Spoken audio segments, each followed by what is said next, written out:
મન પર કાબુ।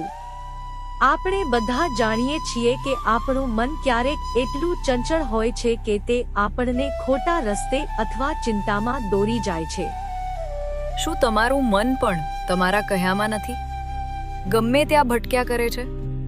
જીતાત્મન પ્રશાંતસ્ય પરમાત્મા સમાહિતઃ શીતોષ્ણ સુખ દુઃખેષુ તથા માનાપમાનયો। શ્રી કૃષ્ણ ગીતાના 6થા અધ્યાયમાં કહે છે કે જેણે મનને જીતી લીધું છે એના માટે મન શ્રેષ્ઠ મિત્ર છે, પણ જે મનને નથી જીતી શક્યો એના માટે મન જ એનો સૌથી મોટો શત્રુ બની જાય છે। મિત્રો, મન એક નાના બાળક જેવું છે, એને જ્યાં મજા આવશે ત્યાં જશે। જો તમે એને શિસ્તમાં નહીં રાખો તો એ તમને નકામી ચિંતા અને આળસમાં ફસાવી દેશે। મનને કાબૂમાં કરવાનો એક જ રસ્તો છે, અભ્યાસ એટલે કે પ્રેક્ટિસ। આજથી નક્કી કરો કે તમારું મન તમને નહીં પણ તમે તમારા મનને ચલાવશો। દિવસમાં 10 મિનિટ મૌન પાળવાનો પ્રયત્ન કરો।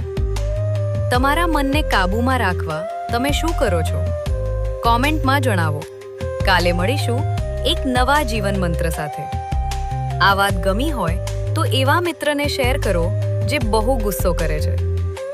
રોજ ગીતા જ્ઞાન માટે અત્યારે જ ફોલો કરો। જય શ્રી કૃષ્ણ।